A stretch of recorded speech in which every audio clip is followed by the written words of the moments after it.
APBN, Anggaran Pendapatan Belanja Negara, adalah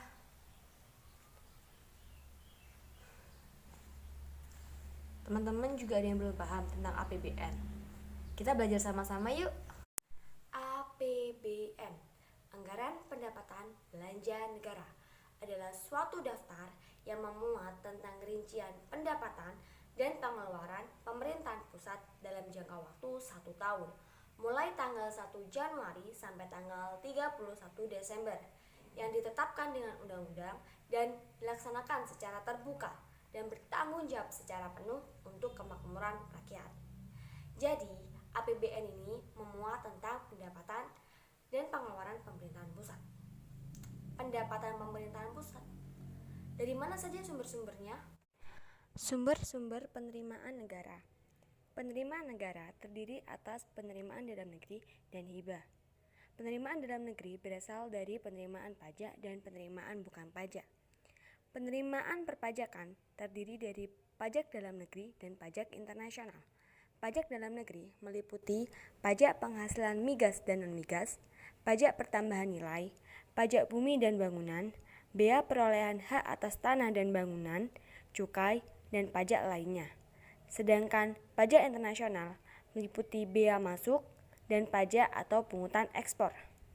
Sedangkan penerimaan bukan pajak terdiri dari penerimaan sumber daya alam yang meliputi minyak bumi, gas alam, pertambangan umum, kehutanan, perikanan, dan bagian laba BUMN, badan usaha milik negara, dan yang terakhir penerimaan negara bukan pajak atau PNBP lainnya. Dan hibah. Apa itu hibah?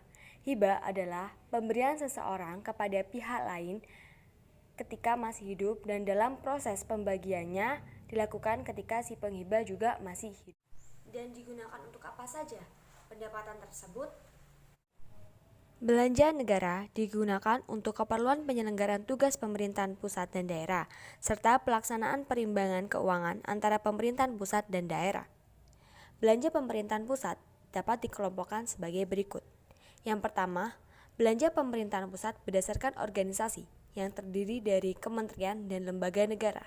Yang kedua, belanja pemerintahan pusat berdasarkan fungsi yang terdiri atas pelayanan umum, pertahanan, ketertiban, keamanan, ekonomi, lingkungan hidup, perumahan, fasilitas umum, kesehatan, pariwisata, agama, budaya, pendidikan, serta perlindungan sosial.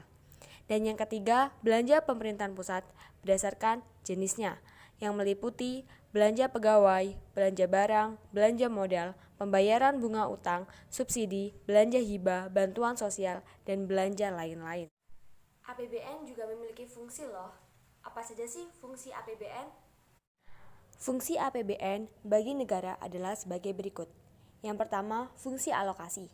APBN memuat pengalokasian dana dari seluruh pendapatan negara kepada pos-pos pembelanjaan, baik untuk pembiayaan pembangunan maupun yang lain-lain. Yang kedua, fungsi distribusi. Selain digunakan untuk kepentingan umum, yaitu untuk pembangunan dan kegiatan penyelenggaraan pemerintahan, APBN juga disalurkan kembali kepada masyarakat dalam bentuk subsidi, beasiswa, dan dana pensiun yang termasuk transfer payment.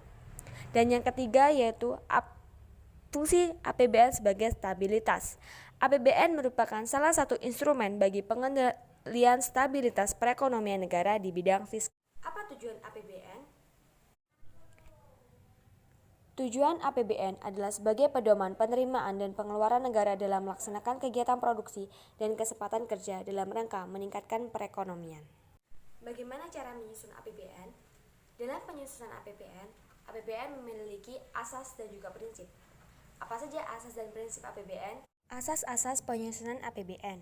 Yang pertama, kemandirian, yang memiliki arti di mana pembiayaan oleh negara didasarkan atas kemampuan negara, pinjaman luar negeri hanyalah sebagai pelengkap.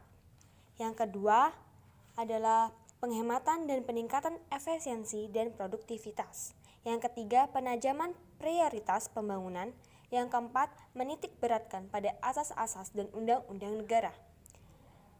Prinsip dalam penyusunan APBN: yang pertama, intensifikasi penerimaan anggaran; yang kedua, intensifikasi penagihan piutang; yang ketiga, penutupan kompensasi. Cara menyusun APBN. APBN disusun oleh pemerintah dalam bentuk RAPBN yang diajukan kepada DPR. DPR membahas RAPBN dalam masa sidang.